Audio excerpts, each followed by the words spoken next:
Shalom, a very good evening to all of you. Thank you so much for joining in. We'd get into the word straight away. I'm reading from the Gospel of John, chapter 14, verses 1 onwards. Let not your hearts be troubled. Believe in God. Believe also in me. In my Father's house are many rooms. If it were not so, I would have told you that I go to prepare a place for you. And if I go and prepare a place for you, I will come again and will take you to myself, that where I am, you may also be. Gracious Heavenly Father, we thank you, Lord God, for this wonderful day that you have blessed us with. We come before your throne of grace this evening, Lord, and we surrender this time into your hands. Master, let your will be done. Lead us through this study, Lord God. Give us our own revelation. We thank you for this amazing man of yours, Lord God, whom you have sent in our midst, that we could dwell upon the mysteries of your word. Lord, we thank you for this time that you've given us, this provision, oh Father God, that you've given us to prepare ourselves, that when you come, Lord God, truly you would find your bride ready. Master, give us that yearning for your word, Lord. Lead us to that place, Lord God, where we would search and dig deeper. We thank you, Lord God, for your word in our life. And we thank you for our lives, oh Father God, because we have your word in it, Lord God. We give you glory, honor, and praise. And we thank you, Lord God, for each and every one of those who have already joined in. And all those who have plans to join in, Lord God, you get them to this place, oh Lord God, so they too could be blessed. Master, let your will be done in this place, Lord God. Let the precious blood of Jesus cover each one of those who are online right now, and also upon us, Lord, and this equipment. Father, we give this time into your hands. Let your will be done. Lead us. Give us our own revelation, Lord. We make this prayer in the mighty and precious name of Jesus Christ of Nazareth. And all God's people say, Amen. Amen. Let's get into the study straight away. Let's invite and welcome Dr. Shekhar Nand to take us into the study where we left off yesterday. Welcome, Dr. Sam. परमेश्वर का धन्यवाद हो. We thank God आज की इस विशेष संध्या के लिए. For this very special evening. मैं इससे पहले कि आज के अध्ययन में आगे बढ़ूं, before we could get into the study today, मैं आपको एक सूचना देना चाहता हूं. I would like to give you a notice. आज और कल, today and tomorrow, हम 2 दिन अपने वो जो अध्ययन हमारी संध्या कालीन चल रही है उसको हम ड्रॉप कर रहे हैं. And today and tomorrow, the subjects that we are dwelling upon, we will take a break from that. क्योंकि वो विषय दूसरा है और आज और कल ये जो 2 दिन है ये हमारे लिए एक विशेष विषय पर ध्यान देने की है. And those subjects that we are dwelling upon on a daily basis, that is a separate subject, but these 2 days are special days, so we will dwell upon topics only relevant for these 2 days. आप मेरे निवेदन को स्वीकार करें. You please accept my request. कल के विषय में ये बात आप ध्यान से सुने कि कल हम 12 से 2 बजे तक शुभ शुक्रवार की आराधना करेंगे. And let me bring one thing to your notice.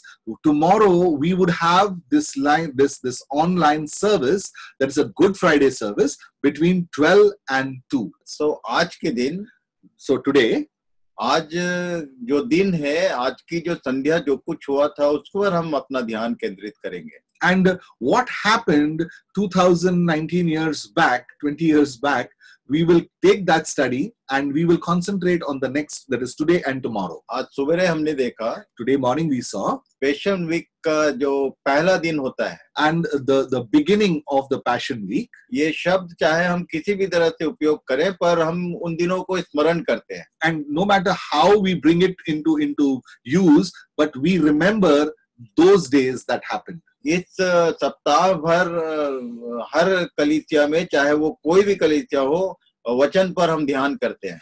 And whichever church that is, we concentrate on the word for this week. और हमने आज की सुबह देखा कि संडे क्या हुआ था, मंडे क्या हुआ था और ट्यूसडे क्या हुआ था. And we saw this morning what happened on Sunday, Monday, and Tuesday.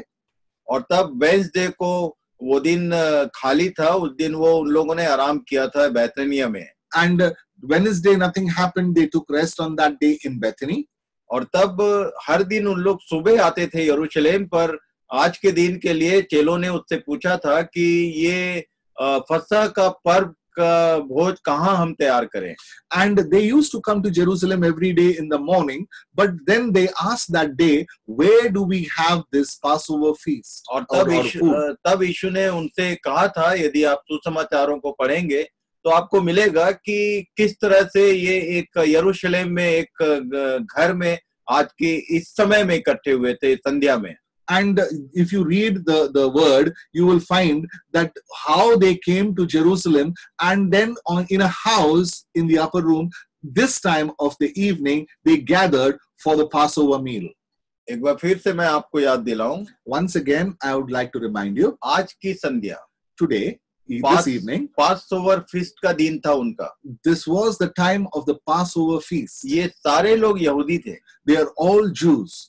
और तब हमने इस बात को आज के दिन क्यों ये लॉर्ड सपर के रूप में सेलिब्रेट करना शुरू किया है.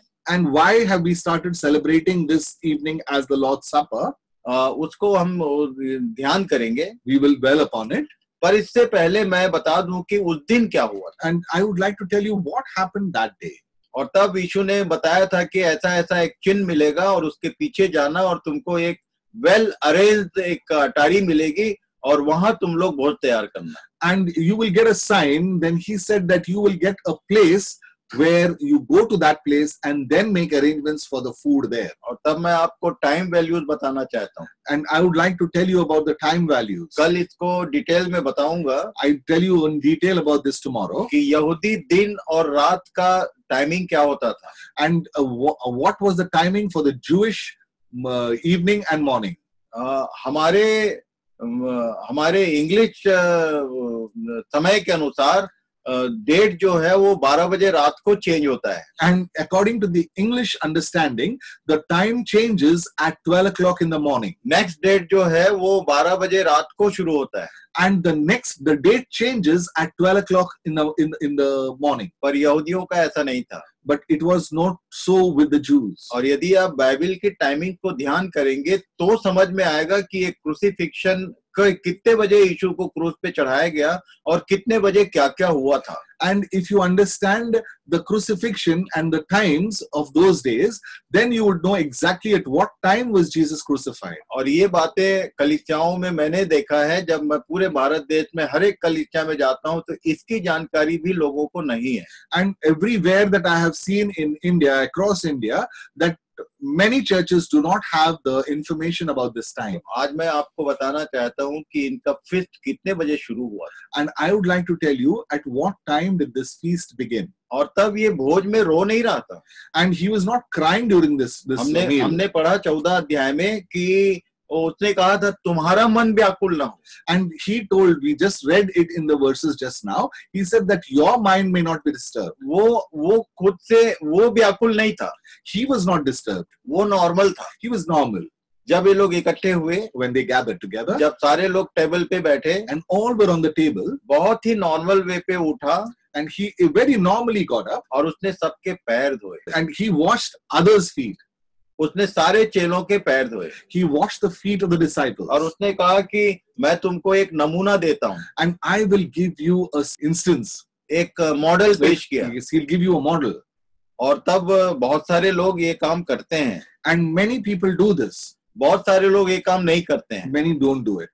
क्यों करना चाहिए या क्यों नहीं करना चाहिए इससे मतलब नहीं है. And why you should do it and why you should not do it, doesn't matter. यूहन्ना 13 अध्याय पढ़ लेना आप. You read John chapter 13. और तब उसने काहे का नमूना दिया वहां लिखा हुआ है. And what kind of model did he give? He's mentioned there. पर मैं ये बात बताना चाहता हूँ. But I would like to tell you this. 6 to 9 was on the table. ये मेज की संगति इनका 6 बजे शाम से 9 बजे रात तक का था.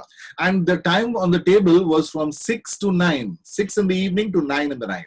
3 घंटे इन लोग आप टेबल में रहे And for 3 hours they were at the table. और क्या किया ये मैं बताऊंगा। And what they did, I will tell you. और तब 9 बजे रात को ये लोग किद्रोन नाम नाले के बगल में गेत्सेमनी का जो बगीचा था वहां गए। And there was this stream called the Kidron Valley there next to the garden of Gethsemane. That's where they went. 9 बजे से पैशन शुरू हुआ। The time of passion started at 9 o'clock onwards. यीशु आत्मा में व्याकुल होना शुरू हुआ। And then in the spirit he started getting disturbed. 12 चेले उसके साथ गए थे। The 12 disciples had gone with him. और तब एक जन जो था वो 11 चेले गए थे, एक जन उसको वो जा चुका था टेबल के पास से। And there were 11 actually who had gone with him. The one had already left him from the table itself. On the table क्या क्या हुआ था मैं बताऊंगा। And what happened on the table, I will let you know. पर 9 बजे रात को वो गए गेत्सेमनी में।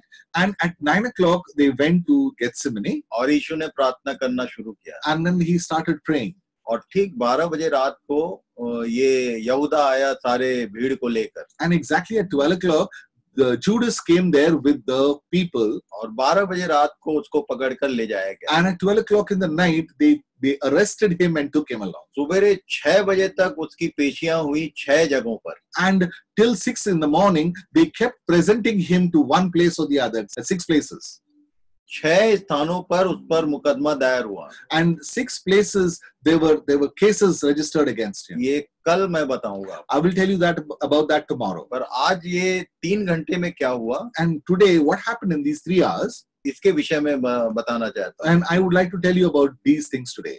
अलग-अलग ढंग से हर सुसमाचारों में इसको मेंशन किया गया है। And in different types, in different ways, in all the gospels it has been mentioned. उनके बीच टेबल में ही बैठे थे तो सबसे पहले ये प्रश्न आया था कि हमें सबसे बड़ा कौन होगा। And while they were at the table, the first question that came to their mind was, who is the greatest among us? In the very last meeting and last feast with disciples, आखिरी भोज के समय में भी इनके अंदर बड़ा छोटा का प्रश्न था। And even at the last supper, they still had this question among themselves, who is big and who is small?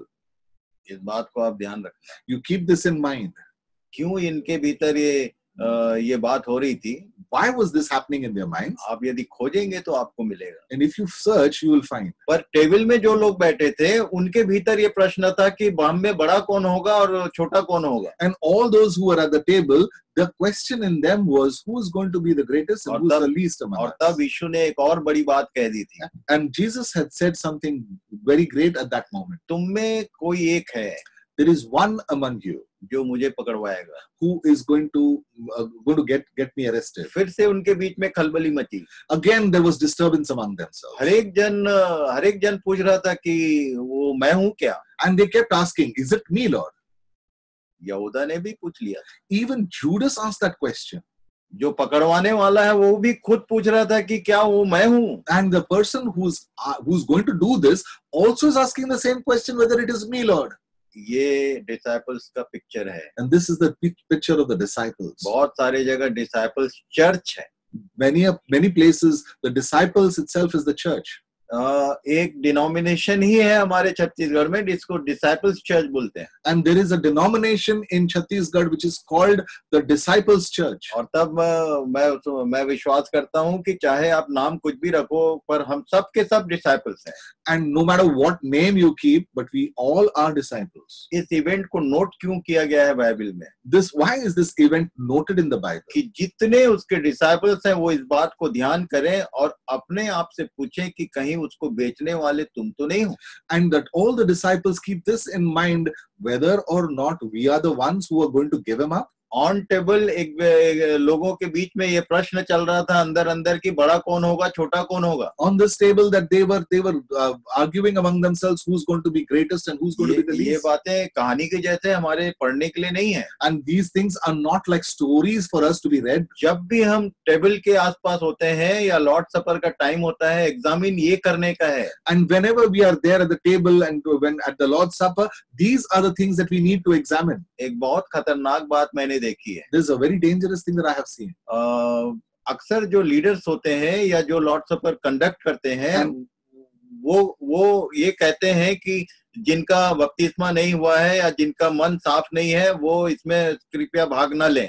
And many leaders say this, that in case if you have not received baptism, or if your mind or your heart is not clean, then you don't take part in this meal. प्रायश्चित करें और मन को तैयार करके आएं। And you repent and then get ready and then come.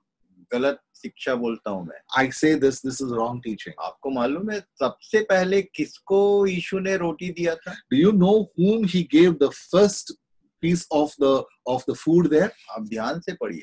Then you read this very carefully. Especially those who are leading, And especially those who are leading. जो Lord सपर conduct करते हैं और जो इस बात को प्रकट करते हैं, तुम इस बात को ध्यान करो। And those who conduct this Lord's Supper, you be careful. क्योंकि जो सावधान नहीं है वो अपने ऊपर दंड लाता है। And who are not careful, they would bring the punishment हम upon इस बात को themselves. आगे देखेंगे। You'd see this further. सबसे पहली बात किसको दिया? First and foremost, whom did he give it to? जो चोर था, जो बेचने वाला था, उसी को पहले दिया। And the one who had this thief in his mind, the one who was going to betray him, he gave this first morsel to him. और तब मुझे बोलना पड़ता है कि we are preaching, trying to introduce another Jesus. And if we are not doing this, then we are trying to introduce another Jesus. एक किसी दूसरे यीशु का प्रचार, जिसने जो काम नहीं किया वो सब काम हम कर रहे हैं। And the things that Jesus did not do, we are trying to do those things. आपको ये बातें सब ध्यान करना ही पड़ेगा। You would have to think about all these things. क्या आप सही में यीशु को फॉलो कर रहे हैं? Are you truly following Jesus? लिखा है, यीशु ने कहा, And it's written that Jesus said. मरकुस 7 अध्याय बाद में पढ़ लेना। You read Mark, the Gospel of Mark, chapter 7 later. तुम अपनी रीतियों और विधियों को मानने के लिए कितनी अच्छी तरह मेरी बातों को टाल देते हो। And just to follow your traditions, you just avoid my teachings.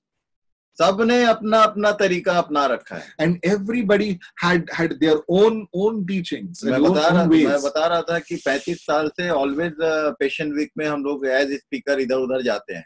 And for the past 35 years, every Passion Week, I go to some place or the other. एक जगह एक बार हम लोग पैशन वीक की मीटिंग में गए थे। And once we had gone to a Passion Week meeting. और तब जब प्रभु भोज का समय आया, and when the time came for the Lord's Supper, तो इसको कंडक्ट पास्टर और उनके जो एल्डर्स थे वो कर रहे थे। and the pastor and the elders were conducting this. और तब हमारे लिए जरूरी था कि हम भी उनके साथ पार्टिसिपेट करें। And it was necessary for us also to participate in that. मैंने पास्टर जी से रिक्वेस्ट किया कि हम लोग नीचे बैठे हैं ऑडियंस के साथ, जब हमारा समय आएगा तो हम आ जाएंगे, और हम नीचे उतरे। And I requested the pastor that we would go down and sit. When our time comes to be participating, we'll join you. दो भाई मेरे साथ मेरी फेलोशिप से थे। And two brothers were there from my fellowship with me. और वो बहुत ध्यान से देख रहे थे कि सामने क्या हो रहा है। And they were looking very keenly at what was happening. बहुत सारे चर्चेज में ये होता है। Many churches this happens. उन दोनों ने देखा ध्यान से, मैं बाइबल में अपना ध्यान लगाया हुआ था। And many those two brothers saw that I was keen and concentrating on the मैं word. उधर सामने नहीं देख रहा था। I was not looking at what was happening in front. मुझे तो मालूम था कि क्या होने वाला है। I knew what was going to happen there. पर ये दोनों के लिए बिल्कुल नया था। And for these two, it was totally new. उनने मुझसे कहा कि शेखर भाई, ये देखो सामने क्या हो रहा है। And they said to me, Brother Shekhar, look what's happening. मैं बाइबल पढ़ते हुए उनसे पूछ लिया कि क्या हो रहा है, बोलो मैं बाइबल पढ़ रहा हूँ। And tell me what's happening. I'm reading the Bible. उनने बताया कि ये तो डुबा कर दे रहे हैं। And they said that they are dipping the bread and giving. और ये काम तो यीशु ने यहूदा के साथ किया था। And they did that. Jesus had done this with Judas. दाखरस में डुबाकर रोटी उसने उसके मुंह में डाला था। And he had dipped the bread in the wine and given it to Judas. और जैसे ही मुंह में उसके ये टुकड़ा आया, शैतान उसमें समाया। And the moment the morsel went into his mouth, the devil entered him. ये बोले कि हम तो नहीं लेने वाले हैं। And they said that we are not going to receive this. मैं उनको देख के मुस्कुराया। And I looked at them and smiled. मैंने कहा कि यदि तुमने ये पार्टिसिपेट नहीं किया तो आगे का जो भी क्लास है वो बंद करके हमको ये लोग भगाएंगे। And if you do not participate in what they are doing, they will close, they will wind up this, and they will ask us to leave. और मैंने उनको बोला कि जब तक हमारे लाइन तक वो आएगा, काफी बड़ा चर्च था, मैं बोला तुम पहला कुरिन्थी 9 अध्याय का 18 पद से आगे पढ़ लो। And till our time comes, because it's a big church, because till the time when our turn comes, in the meantime, you read 1 Corinthians chapter 9, 18 and onwards, sorry. So, वहां पढ़ने के बाद उन लोग फिर मेरे साथ पीछे पीछे सफर में भाग लिया। And then after reading that, they came along with me and they took part in the Lord's मैं Supper. बताना चाहता हूँ, I want to tell you this. what we are doing, क्या हम कर रहे हैं, What are we doing? जो भी हम कर रहे हैं हमको मालूम भी है। Are we doing? Do we know what we are doing? मैंने वहां आगे जाने के बाद फिर उनको बताया। And after going ahead there, I still told them. हमने अलग अलग चर्चेज ने अलग अलग प्रकार की परंपराएं बनाई हुई हैं। And every church has got its own tradition. मुझे बोलना पड़ता है कि no one is Protestant. And I have to say this, no one is Protestant. Protestant का मतलब क्या होता है? What does it mean to be a हम Protestant? लोग बोलते हैं ये रोमन कैथलिक्स हैं और हम प्रोटेस्टेंट हैं। And we keep saying that these are Roman Catholics and we are Protestants. मैं ईमानदारी से आपको बताना चाहता हूँ, And I want to tell you this on honesty. आपको मालूम है कि ये मार्टिन लूथर कौन था? Do you want to know who this Martin Luther was? वो रोमन कैथलिक था। He was a Roman Catholic. उसने जब बाइबल की बात पढ़ी और देखा कि सामने वो जो हो रहा है, वो जो लिखा है वो नहीं हो रहा है, And when he read the Bible and he saw what was happening, he said, "There's the same things are not happening वो there." सबसे पहला व्यक्ति था जिसने प्रोटेस्ट किया। And he was the first person who protested. और उसके बाद प्रोटेस्टेंट का सीरीज शुरू हुआ और कोई आया और कुछ प्रोटेस्ट किया। And then the Protestant series started because someone else came and they protested for their reasons. मैं सीधे आपसे पूछना चाहता हूँ, I straight want to ask you this today. आप कौन हो? Who are you? कौन से प्रकार के मसीह हो? What kind of a Christ follower are सबसे you? पहले अपने इस मंदिर के भीतर प्रोटेस्ट करो। And first you protest against this temple. आपके भीतर क्या चल रहा है? What's happening inside of you? जो कुछ लिखा है उसके अनुसार चल रहा है या जो कुछ नहीं लिखा है वो सब करके आप मसीही बने हुए हो? And whatever has been written is happening inside, or whatever is not happening, you have become a Christ follower and then you're going ahead. आपके घर का जो मंदिर है उसका क्या हाल है? Your home, which is also a temple, what is the state of that? और जहां आप संगति के लिए जाते हैं उसका क्या हाल है? And where you go for fellowship, what's the state of that? क्या आप बोल सकते हो कि आप प्रोटेस्टेंट हैं? And now can you truly say that you are a Protestant? आपने सब चीज जानने के बाद भी अभी तक कुछ प्रोटेस्ट नहीं किया। And after knowing all these things, you still not protested. कई लोग मेरी बात सुनकर बोलते हैं कि ये तो झगड़ा करा देगा। And many after hearing me, they say that he's going to cause a fight. आपको मालूम है? Do you know? यूहन्ना 17 अध्याय John chapter 17. बाइबल बोलती है The Lord says, Bible says, कि ये 13 अध्याय से इन लोगों ने सफर शुरू किया। and from chapter 13 onwards, they started their supper. ये जितनी बातें मैंने बताया वो 13वें अध्याय में है। And whatever I told you thus far is all in chapter 13. और उसने 14 से इनको एनकरेज करना शुरू किया। And from chapter 14, he started encouraging them. और 14, 15, 16, 17 अध्याय And 14, 15, 17 chapters. ये सारे 4 चैप्टर्स उसने ऑन टेबल कहे। And all these 4 chapters, he said it on the table. बार बार वो एक बात कह रहा था, Time and again, he was saying one thing. जब मैं जाऊंगा तो मैं उस सहायक को भेजूंगा And when I go, I will send you the helper. और वो आएगा तो तुमको क्या करेगा? And when he comes, what is he going to do? और तब फाइनली 17 अध्याय को याजकीय प्रार्थना कहते हैं। And for finally, the 17th chapter is called the priestly prayer. 14, 15 और 16 अध्याय उसने चेलों से बात किया। 14, 15 and 16, he spoke to the disciples. और कंप्लीट 17 चैप्टर उसने पिता से बात किया। And complete 17th chapter, he spoke to the Father. 17 अध्याय में वो एक ही बात बार बार कह रहा था। 17th chapter, he kept saying only one thing, continuously one thing. 4 बार उसने एक लाइन बोला। There's 4 times that he's repeated these words. उसको जरूर हम लोग पढ़ेंगे। We'll definitely read this. यूहन्ना 17 अध्याय। We read from John chapter 17. आज के दिन इस लास्ट आवर में उसने जो बात कही थी उसको हम याद कर रहे हैं। And this last hour, what he said in those days, we will remember that. ये उस 3 घंटे में आखिरी घंटे में उसने ये बात कही थी। In those 3 hours, the final hour, this is what he had said. और 18 के 1 पद में लिखा है, And 18:1, it's written, ये सब बातें कहने के बाद क्या लिखा है? and when Jesus had spoken these words, he went out with his disciples across the Kidron Valley, where there was a garden, which he and his disciples entered. लिखा है कि वो ये सब बात कहने के बाद यहाँ से चेलों के साथ गया। And after he had said all these things, he left with his disciples. और यीशु ने जब ये यहूदा को रोटी धुआ कर दिया था तो बोला था कि अब तेरे को जो करना है तू जल्दी कर. And after he had dipped the bread and given it to Judas, he told him, whatever you have to do it quickly. और तब वो वहां से चला गया था. And then he left from there. 11 चेले थे. There were 11 disciples now. अभी 13 के बदले ये 12 हो गए हैं. And instead of 12, they were instead of 13, they were 12. एक जन जा चुका है. One has gone. 11 चेलों को लेके यीशु ये सब बातें कहने के बाद गेत्सेमनी पहुंचा था. And after he had said all these things, he took the disciples and went to the Garden of Gethsemane. 3 chapters उसने चेलों से बात किया. The 3 chapters he spoke to the और disciples. तब 17 अध्याय में वो कह रहा था. And in the 17th chapter, he said this. पहला पद पढ़ेंगे. We'll read that from verse 1 onwards, chapter 17, verse 1 Yes. onwards. When Jesus had spoken these words, he lifted up his eyes to heaven and said, Father, the hour has come. Glorify your Son, that the Son may glorify you. लिखा है, It is written, समय आ गया है the time has come. कि मुझे आप महिमा दें. And he says, glorify me. और बिना क्रूस के महिमा नहीं मिलने वाली थी. And without the cross, he would not get glory. सबसे पहले उसने जब प्रार्थना परमेश्वर से बात किया तो उसने क्या कहा, फिर से पढ़ेंगे. I will read that again, what he said. When Jesus had spoken these words, he lifted up his eyes to heaven and said, Father, the hour has come.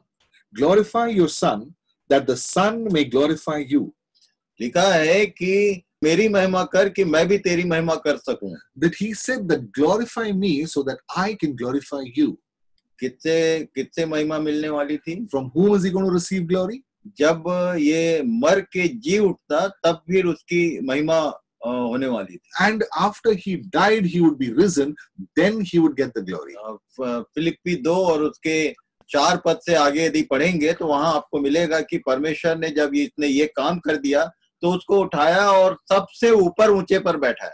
And if we read from Philippians chapter 2 verse 4 and onward. 4 and onwards, then we would realize after he was raised, he was seated at the right hand of the Father. ये उसी बात को यहाँ कह रहा था. And this is what he is saying here. उसने प्रार्थना के साथ ये काम शुरू किया. And he started this work with prayer. और तब उसको एक बहुत बड़ा बर्डन था जिसको बार-बार रिपीट कर रहा था. And he had a great burden which he kept repeating. 11 पद पढ़ेंगे. We'll read from verse 11. 11. And I am no longer in the world, but they are in the world. And I am coming to you, Holy Father.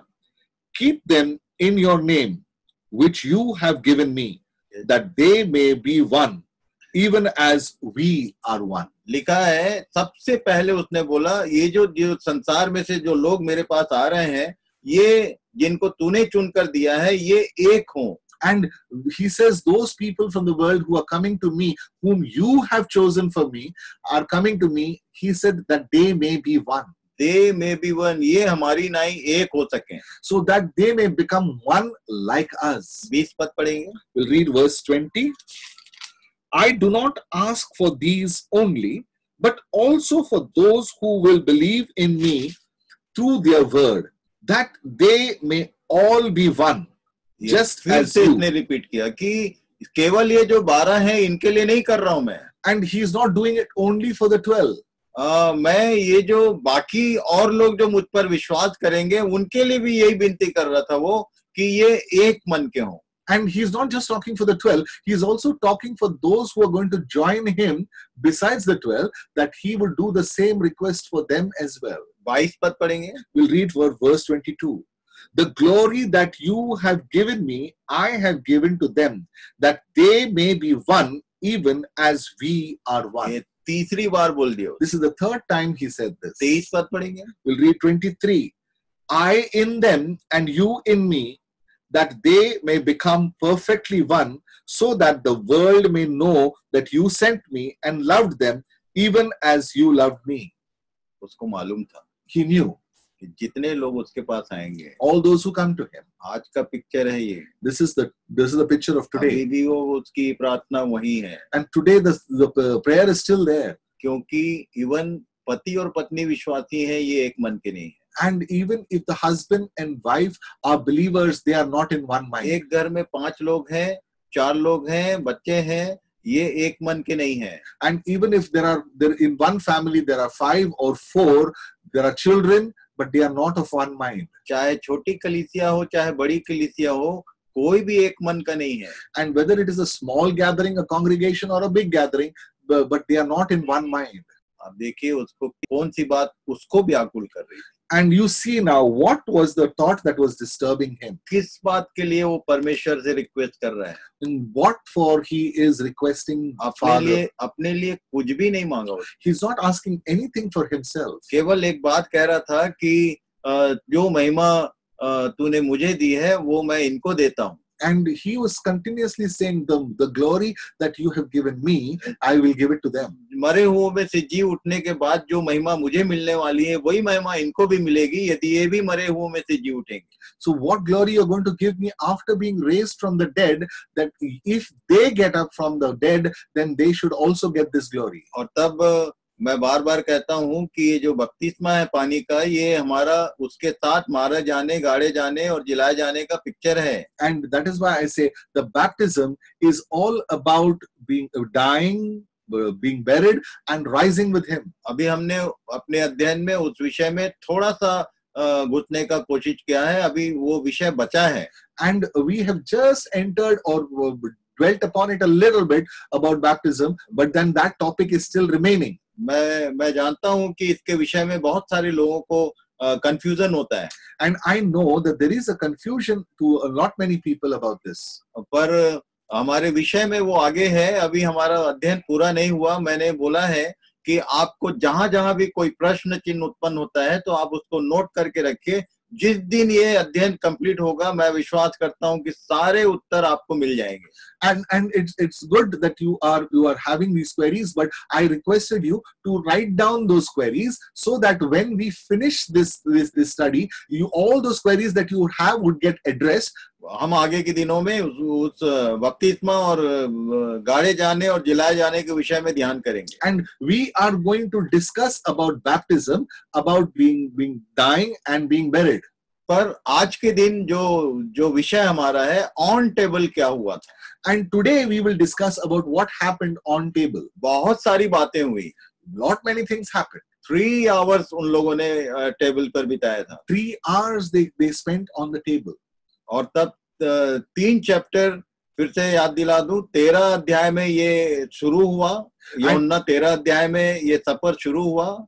And in John chapter 13, this event started. और table में वहां पर क्या क्या हुआ ये भी हमने देखा. And what happened on the table we saw. और 14 अध्याय से यीशु ने अपने चेलों की ओर को एड्रेस किया और उनसे कुछ बातें कही. And in chapter 14 there are some things that he spoke to the disciples. एक ही लाइन को 4 बार रिपीट किया कि कैसे भी प्रभु ये एक मन के हों. And the one thing that he repeated 4 times, that they all would be of one mind. और उसके बाद ये लोग वहां गेथसेमनी में गए थे. And after that they left to the garden of Gethsemane. गेथसेमनी में क्या हुआ अभी चूंकि 9 नहीं बजा है और 9 बजे के बाद का विषय है, उसको कल देखेंगे. And since it's not yet 9 o'clock, this topic is after 9. We will see it tomorrow. पर चर्च जो है वो उस फसह के पर्व को दूसरे रूप में सेलिब्रेट करती है. But the church celebrates this Passover feast in another way. आपको मालूम है यहूदी लोग जब फसह का पर्व मनाते थे तो करते क्या थे? And do you know when the Jews used to celebrate the Passover feast, what they used to do? और तब चेलों ने यही कहा था कि हम कहाँ तेरे लिए भोज तैयार करें. And the disciples had asked Jesus, where do we need to arrange for this food, this meal? और भोज में एक मेमना काटा जाता था और उसके मांस को ये लोग खाते थे और उसके बहुत सारे नियम दिए गए थे उनको. And during the Passover feast, the lamb used to be sacrificed and that meat used to be eaten, and that is the instructions were given for that. और उसको अख़मीरी रोटी का पर्व कहा जाता था. And this used to be called the feast of the unleavened bread. और कल का दिन जो था वो उनके लिए पासओवर का पर्व कहलाता था. And for the feast of tomorrow would be called the feast of Passover. तो ये अख़मीरी रोटी का पर्व था और इसमें ये लोग सहभागी हो रहे थे. And this actually was the feast of the unleavened bread, and this is what they were assembling for. मैं विश्वास करता हूँ कि इन लोग जरूर वो मांस बनाए होंगे, And I trust that those people had arranged for this meat. जैसा यहूदी लोग करते थे, क्योंकि ये सारे लोग यहूदी थे. That the way Jews used to do it, because all these were Jews. यही वो जगह है जहाँ यीशु ने पहली बार नई वाचा कह के एक दूसरा काम किया.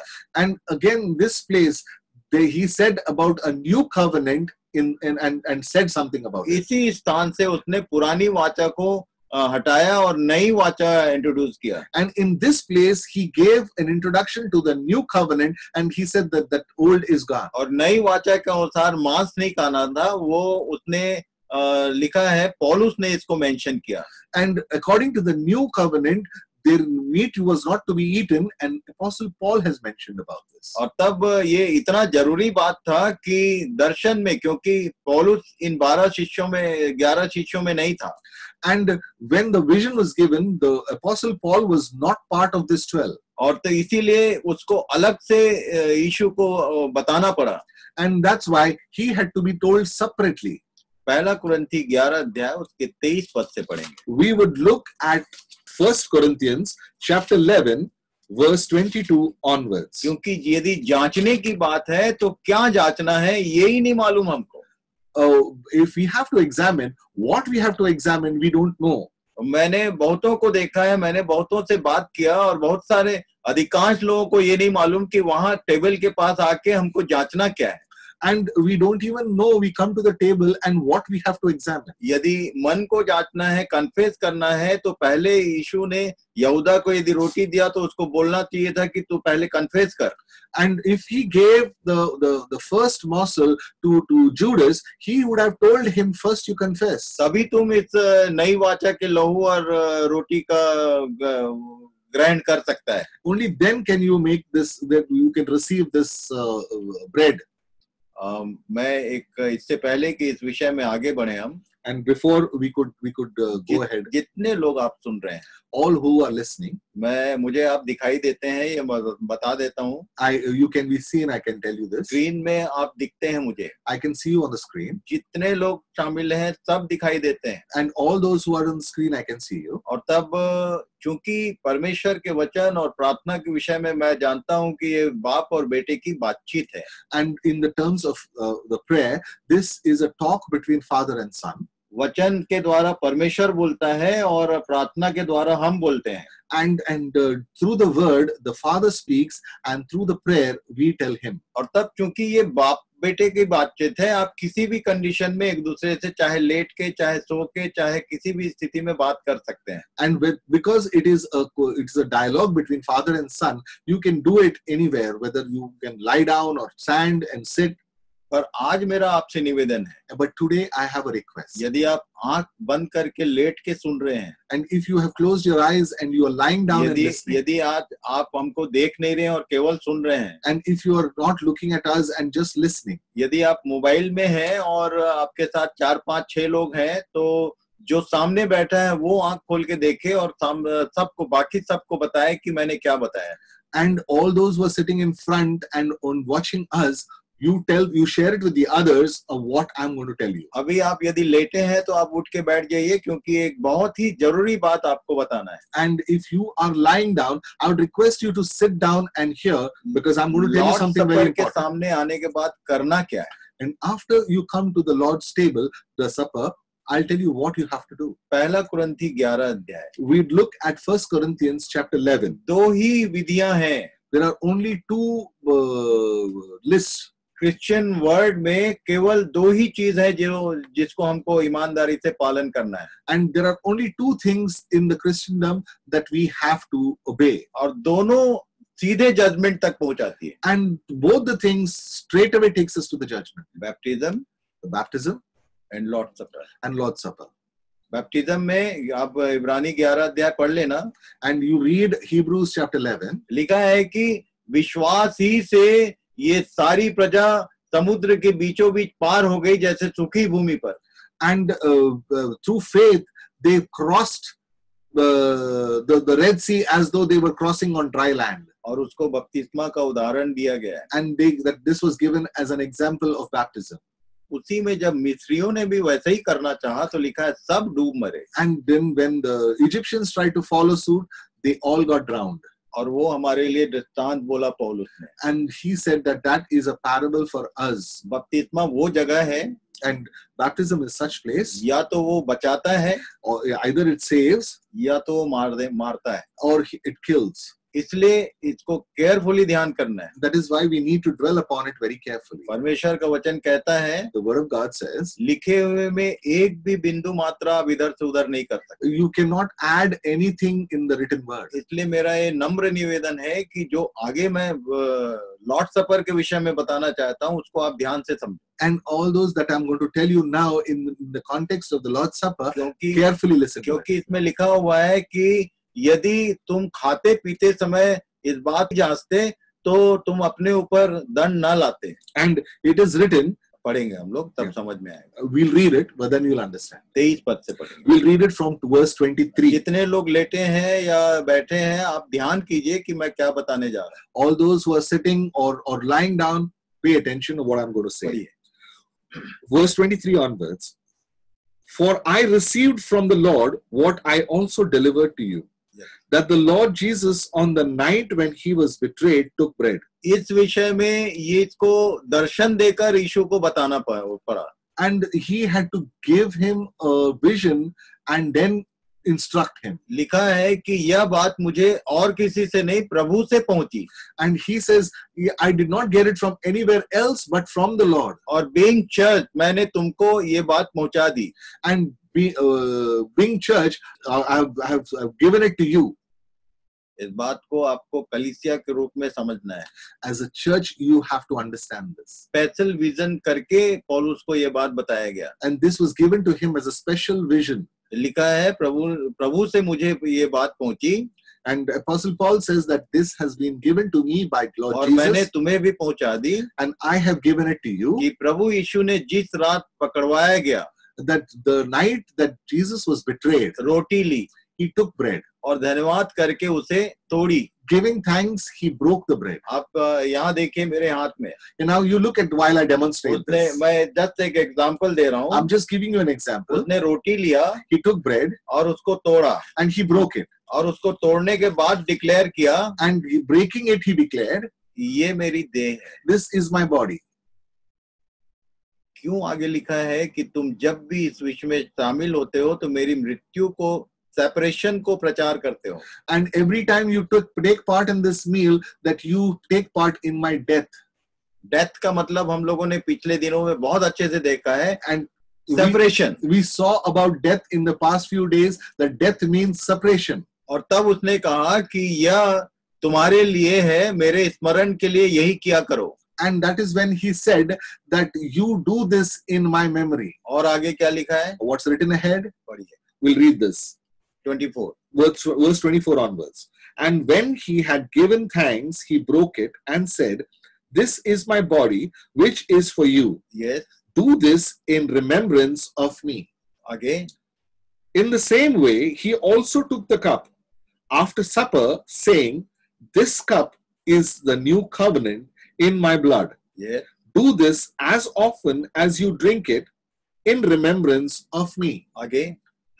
For as often as you eat this bread and drink this cup, you proclaim the Lord's death until he comes. तुम उसकी मृत्यु को, उसके देह के सेपरेशन को बताते हो, ये प्रचार करते हो, लिखा है। And it says that you talk about his death, you preach it. That's what is written.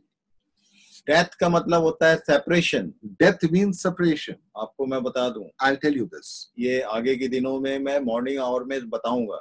And I will tell you in the morning about this. कि सिर जो है वो तीसरे स्वर्ग में है। And the head is in the third heaven. वो परमेश्वर के दाहिने बैठा हुआ है। It's sitting at the right hand of God. और उस देह का एक पार्ट सेकेंड हेवन में है, पैराडाइज बोलते हैं जिसको। The body's first half is in paradise. जो लोग इस पृथ्वी पर प्रभु में सो जाते हैं, जो विश्वासी होते हैं और शारीरिक मृत्यु को प्राप्त करते हैं, उनकी आत्मा सेकंड हेवन या ये जो देह का वो पार्ट है वहां जाता है. And those who have slept in Christ, or believers who have slept in Christ, are there in paradise. और जो हम जीवित लोग हैं, हम यहाँ पृथ्वी पर, ये दूसरा भाग है उस देह का. And those who are alive in Christ are there among the third part of the body. और इसीलिए यहाँ लिखा हुआ है, And that's where it is written. 28 पद से पढ़िए. We'll read it from verse 28 onwards. Let a person examine himself then, and so eat of the bread and Yes. drink of the cup. Yes.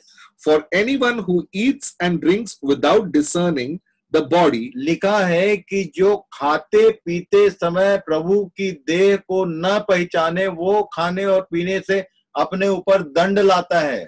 and they say who do not discern about the body, they bring punishment upon themselves. देह के विषय में क्या मालूम होना चाहिए? What do we need to understand about the body? ये देह जो है, जो जिसको अंतिम आदम कहते हैं, उसमें सिर मसीह है जो पिता के दाहिने बैठा है. And the part of the body is the head, which is sitting at the right hand of the Father. और जो हमसे पहले जिनकी मृत्यु हो जाती है और विश्वासी लोग हैं, वो पैराडाइज में जाते हैं, वो तीसरे हेवन तक नहीं जाते हैं. And the ones who have gone before us and slept in Christ are in paradise. और जो हम जीवित लोग हैं, यहाँ पर कलीसिया के रूप में यहाँ इकट्ठे होते हैं. And those who are alive in Christ are there on this earth. ये 3 भाग में है. It is in 3 parts. Rapture में क्या होने वाला है मालूम? What is going to happen during the rapture, do you know? यीशु वो जो हेड है वो हवा में आएगा. The head is going to come in the air. और जो हमसे पहले सो गए हैं वो नीचे आकर अपनी अपनी देह को प्राप्त करेंगे. And those who have slept in Christ will first come down and take their bodies. और हम जो जीवित रहेंगे तो हम भी, हमारी देह भी बदल जाएगी और सेम देह होगी जो मसीह के पास थी. And we who are on this earth the bodies will be transformed and will receive glorious bodies. और तब उसके आने तक हम इस बात को प्रचार करते हैं कि ये 3 पार्ट में है, वो आएगा तो ये एक हो जाएगा. And that is what we preach, that when he comes, the entire body will become one.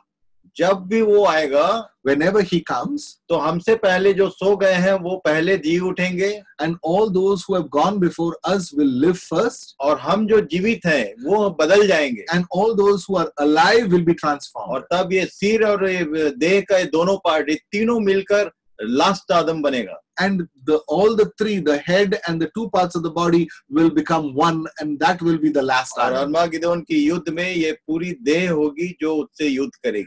And the Armageddon, the war of Armageddon, this entire body is going to be there with him, and the battle will happen, the war will इस happen. बात को याद रखना Remember this. कि यदि खाते पीते समय आपको देह के विषय में ये नहीं मालूम कि आप क्या उसका मृत्यु का प्रचार कर रहे हैं, तो आप अपने ऊपर दंड लाते हैं.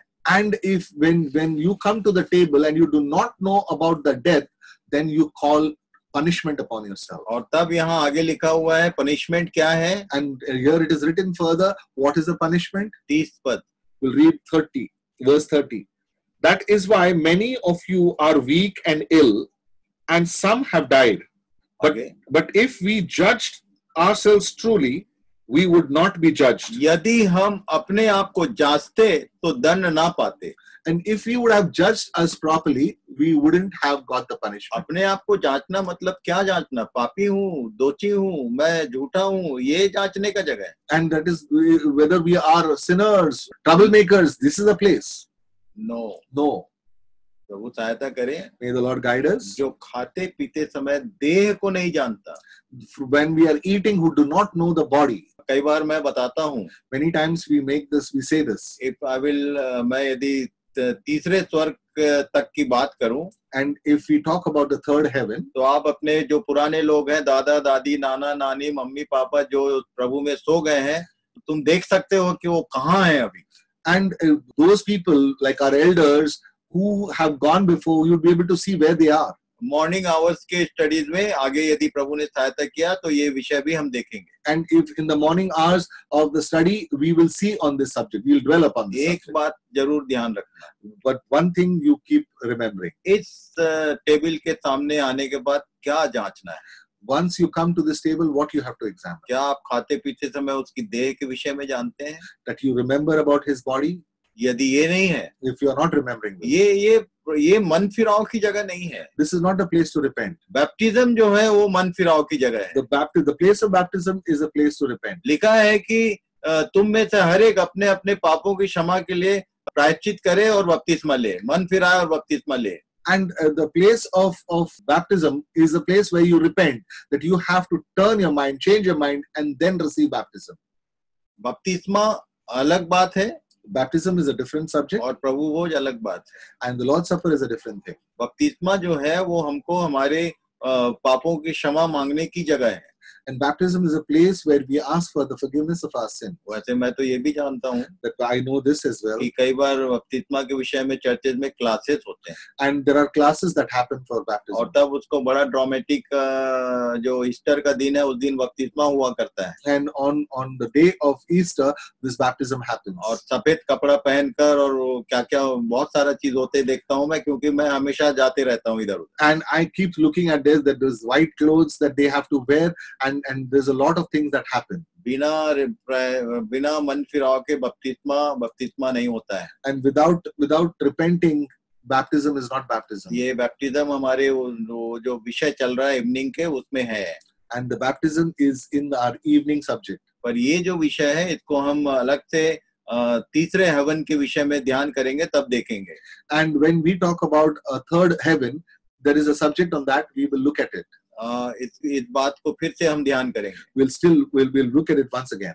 अब लॉर्ड सपर के सामने आकर क्या करना है, इस बात पर ध्यान करिए। After we come to the Lord's table, what we have to do, we'll concentrate. ये रोटी और वो जो दाखरस होता है, ये सही में वो रोटी और लहू नहीं है।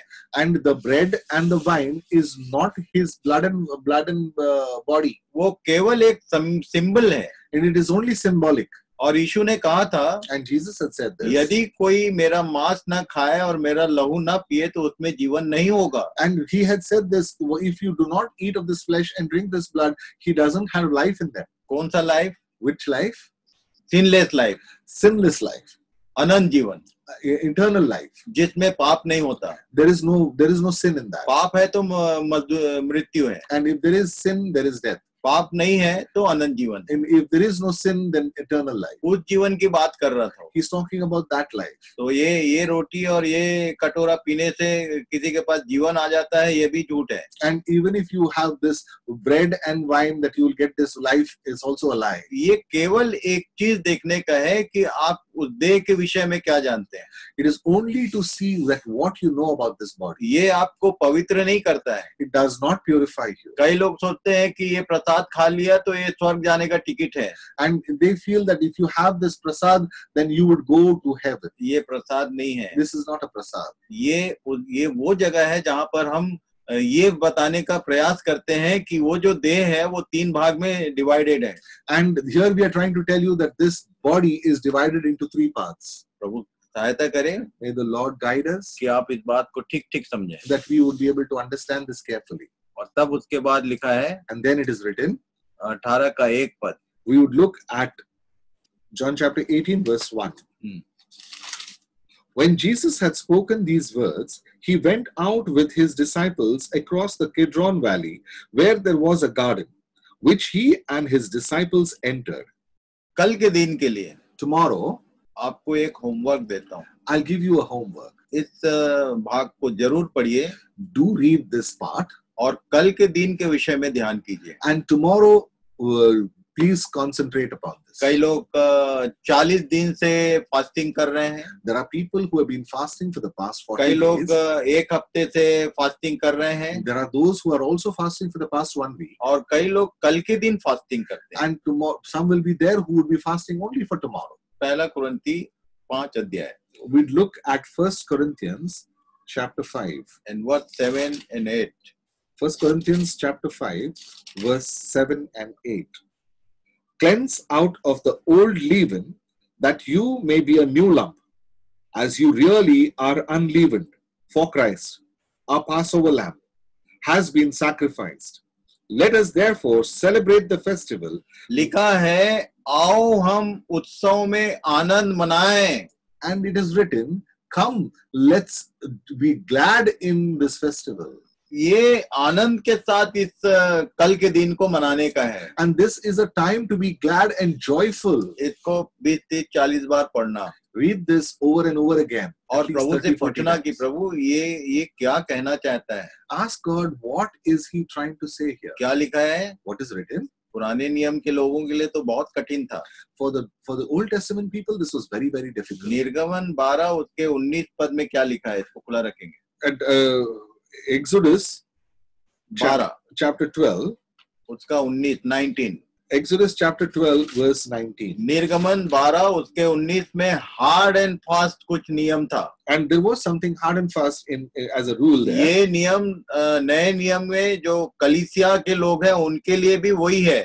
And for the church also, the same law applies. जब भी आप इस सेलिब्रेशन में शामिल होते हैं, And whenever you take part in this celebration, जब इस उत्सव में हमको आनंद मनाने की बात कही गई है, and whenever it is said that we need to एक rejoice in this, एक चीज के लिए सावधान रहना। one thing we have to be careful about. क्या लिखा है? What's written here? We'll read 19. from verse 19. For 7 days, no leaven is to be found in your houses. Yes. If anyone eats what is leaven, that person will be cut off from the congregation of Israel. लिखा है मंडली में से नाश किया जाए, And he would be destroyed from the congregation. 7 दिन तक तुम्हारे घरों में कुछ भी खमीर न रहे। And there has to be no leaven in your houses. वरन जो कोई किसी खमीरी वस्तु को को खाए, And if someone eats this leaven, चाहे वो कोई भी क्यों ना हो, वो इजरायलियों के बीच में से नाश किया जाए। no matter who he is, he would be destroyed among the Israelites. और तब उन लोग पत्थरवाह कर देते थे। And that they would be stoned to death. ये एकदम हार्ड एंड फास्ट नियम था। This was a very hard and fast law. पौलुस यही बात को इधर बता रहा है कलीसिया के लिए। And this exactly what Apostle Paul is telling the church. क्या लिख रहा है? What is he saying? फिर से 7 पद पढ़ें। We'll read from verse 7. Cleanse out the old leaven, that you may be a new lump, as you really have unleavened. आगे। For Christ, our Passover lamb, has been sacrificed. Yes.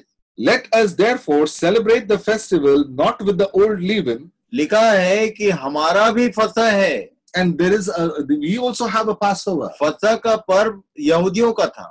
The Passover feast was for the Jews. पर जो लोग अब नई सृष्टि कहलाते हैं, कलीसिया में शामिल होते हैं, उनके लिए कह रहा है कि वो जो मसीह है वही हमारा फसह है। And for those who are now in the church, the Christ itself is our Passover lamb. और वो बलिदान हुआ है। And he has been sacrificed. तो आओ, He says, come. ये एक कॉल है। It's a call. आओ हम उत्सव में फास्टिंग करें, नहीं लिखा है। And he says, it is not mentioned there to fast. He says, आनंद मनाए। come and rejoice. पर कैसे? How? उसका नियम है। There is a law for this. ना तो पुराने खमीर से, Nor through the old leaven, और न बुराई और दुष्टता के खमीर से, and nor through the wickedness, the leaven of wickedness, परंतु सीधाई और सच्चाई की अखमीरी रोटी से, and through the leaven which of sincerity and truth. खमीर और अखमीर को बता देता हूँ। Let's talk about the leaven or unleaven. हमारा समय पूरा हो चुका है। Our time is up today. बस एक बात कहूंगा। I just tell you one thing. बहुत सारी बातें हमने देखा। Many things we saw today. Final एक बात। Final one thing. खमीर का मतलब होता है बासा, Leaven means old, और अखमीर का मतलब होता है फ्रेश, नया। and unleavened means fresh, new. यदि पुराने स्वभाव के साथ इस त्योहार में शामिल होते हो, If you still enter this festivities with your old nature, तो भी विनाश आएगा। then destruction will come. Be careful. सावधान रहिए। ये जो कलीसिया है, The church, that is, ये साधारण चीज नहीं है। it's not an ordinary thing. ये इसको स्वर्ग का राज्य कहा गया है। It is called the kingdom of heaven. ये स्वर्गीय एक उदाहरण है इस पृथ्वी पर। This is an example on this earth. तुम्हारे जीवन में सब चीज पुराना, And everything in our life is old. नया कुछ भी नहीं दिखता। There is nothing new that can be seen. इसको मैं ठीक से समझा दूं। Let me tell you this very clearly. दूसरा कुरिन्थी 5 के 17 पद में क्या लिखा? 2 Corinthians chapter 5, verse 17. Therefore, if anyone is in Christ, he is Anyone, if in Christ, यदि कोई मसीह में है, If anyone is in Christ, अभी समस्या ये है that is the problem. कि मसीह में कोई नहीं दिखता, हम लोग कहीं कहीं हैं। We cannot be seen in Christ, but we are all over the place. मेरे से ही पूछ लेते हैं लोग, And people ask me, भैया आप किस में हैं? where are we? Where are you, brother? मैंने बोला कि मैं मसीह में हूँ। And then I say, I am in Christ. फिर भी आप किसी में तो होंगे। And you must be into something. ये किसी में का मतलब What does it mean in CNI something? में है, Whether they are asking whether you are Roman in Catholic में है, you are in CNI, whether you are Roman Catholic, और बहुत सारे हैं। and there are many denominations. सवाल इसका नहीं है। It's not. It doesn't matter. यदि कोई मसीह में है तो उसका साइन सिम्टम्स क्या है, And if they are in Christ, what are your signs? और कैसे आप इस उत्सव को मना सकते हैं या कैसे आप परमिटेड हैं? And how can you celebrate this feast? What is permitted? क्या लिखा है? What is written here? फिर से पढ़ेंगे। Therefore, if anyone is in Christ, he is a new creation. Yes. The old has passed away. Behold, the new has come. यदि old pass away नहीं हुआ है, If the old has not passed away, तो ये त्योहार आपके लिए punishment लाएगा। this festival will bring punishment upon you. Think about it. सोचिए इस विषय में इसके बारे में. सोचो, Think about it. सोचना ही पड़ेगा। We will have to think about it. यदि पनिशमेंट लाना है If you have to bring about तो punishment, पुराने स्वभाव के साथ इसमें सहभागी हो। and then you come with your old nature into this. पर यदि आशीष पाना है, If you want to receive a blessing, कैसे भी करके अपने पुराने स्वभाव को मार कूट के वश में रखो। and then whatever you do, you control and discipline your old nature. लिखा है कि पुरानी बातें बीत गई And old nature has gone, और सब कुछ नया हो गया। and now everything is new. ध्यान से आज के दिन उस सेलिब्रेशन में जाने के पहले ये वचन आपके पास आया है। Before we can go into tomorrow's festivities, this word has come to you. Examine yourself. अपने आप को जांचो. पुरानी बातें बीत गई, Everything old has gone. सब नया हुआ कि Now नहीं? everything has new, whether it has changed into new or not. इसको सुनने के बाद आप प्रभु के सामने आओ After hearing this, come to the Lord then. और प्रभु से पूछो, Then ask God, प्रभु मेरे जीवन को मुझ पर प्रकट कर। that you reveal your life to me. कोई खमीर तो नहीं है, Whether there is any leaven in me left or कोई not. पुराना स्वभाव तो नहीं है Whether there is an old nature left in me or not, जो मुझको नाश कर सकता है। which can destroy me. प्रभु आपकी सहायता करे। May the Lord guide you. God bless you all. God bless you all. Thank you very much. Shukriya.